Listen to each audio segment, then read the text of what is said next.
a minha grande tabelinha do Excel. Eu sempre falo para vocês, quer trabalhar com apostas esportivas, quer ganhar um dinheirinho nas apostas esportivas, seja amigo do Excel. O Excel é um parceiro, o Excel ele pode parecer chato, mas ele sempre vai ajudar muito.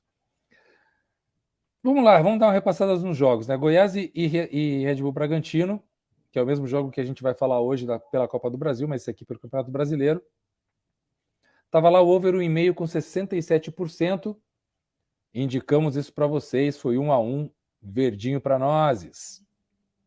São Paulo e Ceará, tá, gente? Aqui, se você for lá atrás e ver o vídeo que eu mandei, eu falei que era para ir no mandante, porque aqui a probabilidade do mandante ela tá bem interessante, né? 57%, era a segunda mais alta de todos os mandantes, segundo mais favorito. Mas eu falei lá para vocês, fiquem de olho no mercado de gols, porque tinha um over 1,5, over 2,5 bem alto, que é o 67%. E de fato, 4-4, um over 2,5, você teria ido bem também. Então esse head aqui eu não considero como um erro, porque eu deixei lá para vocês a dica também dos gols, e o São Paulo poderia ter vencido também, mas o Ceará é um time bem difícil de visitante. 2-2, um head, mas um head que eu acho injusto, tá? Fortaleza e Juventude, falei lá pra gente, BTTS, ó, 67% era o mais alto índice de ambos marcam na rodada. Sugeri, quem foi bem, verdezinho, green para Fortaleza e Juventude. É uma sequência de dois heads que eu vou considerar os dois assim, parte de um problema de análise mesmo de campo, porque Santos e Palmeiras era um clássico, e nos clássicos tudo pode acontecer, então todos os cálculos, probabilidades que a gente faz, às vezes eles não servem para nada, porque um impulso a mais, um grito da torcida, uma situação anímica diferente vai fazer com que todas as probabilidades elas caiam pelo chão. A gente está falando de clássico, né? Então eu falei o over 1,5 aqui, porque eu pensei, bom, pelo menos o Santos, que sempre marca um golzinho em casa, vai marcar. O Palmeiras talvez busque uma vitória, um 2-1, 1-1, era um resultado mais próximo. E veio o Red porque o Santos realmente não conseguiu construir, né? O Santos está realmente numa linha descendente. Eu tenho um outro índice que eu trago lá no review, que é o programa que eu faço no canal do Footstats toda terça-feira, inclusive já está lá online se vocês quiserem ver.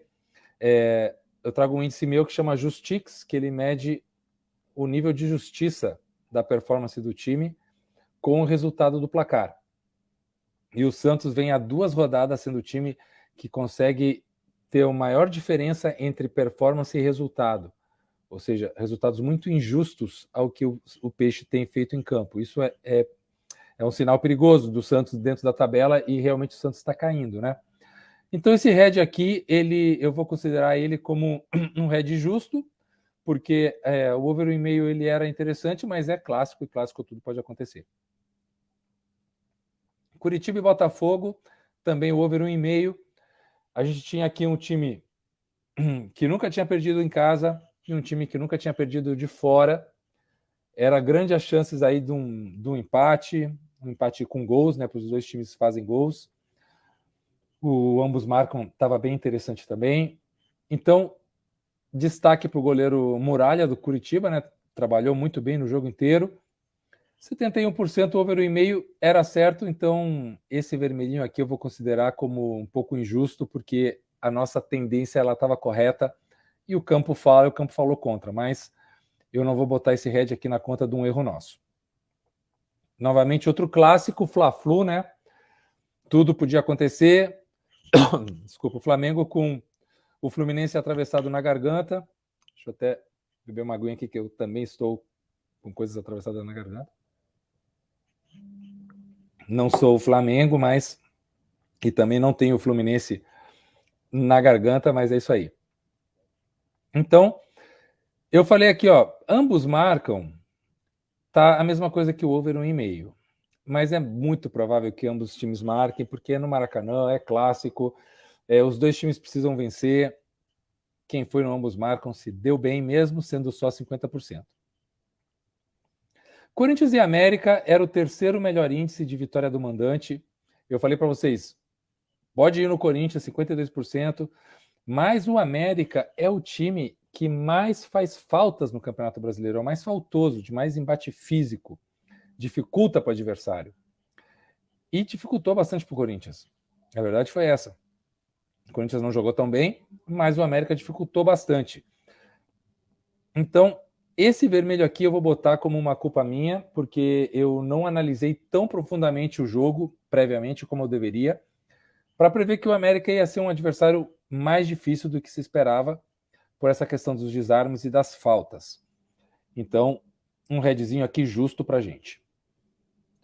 Cuiabá e Atlético Paranaense, eu sugeri o empate, porque além de ser o melhor índice de empate da rodada, os dois times para vitória estavam muito parecidos. Quando é assim, geralmente a tendência do jogo é de empate. E a gente tinha uma alta tendência de over 1,5, mas uma alta tendência de under 2,5, ou seja, tudo indicava para um 0-0, clássico 0-0. E era para ser um 0-0, até que o Filipão colocou o Vitor Roque, que é a contratação mais cara da história do Furacão. O moleque resolveu o jogo numa jogada única. E o futebol é isso, né? O futebol é maravilhoso, porque de repente sai um coelho da cartola e ele muda tudo. Mas eu vou considerar que a nossa análise para o empate ela era correta e esse head aqui não era tão justo com a nossa tendência. Mas foi um jogo interessante pelo que aconteceu nas mudanças do Filipão. Mas, novamente, ó, tudo indicava para um 0-0 e para um empate. Atlético Mineiro e Avaí, o maior índice de vitória do mandante, 70%, foi o que eu indiquei para vocês, 2-1, quem foi se deu bem. E Internacional e Atlético Goianiense, a segunda ou a primeira mais alta porcentagem de over 1,5.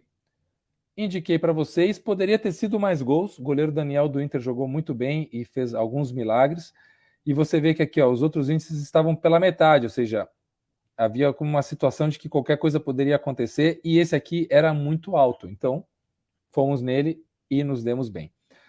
Mas acertamos 5 e erramos 5, né? Tivemos um win rate na rodada 8 de 50%, abaixo do que nós vínhamos tendo, e aí o nosso win rate total baixou de 63% para 57%, que era o mesmo que nós tínhamos na rodada 6.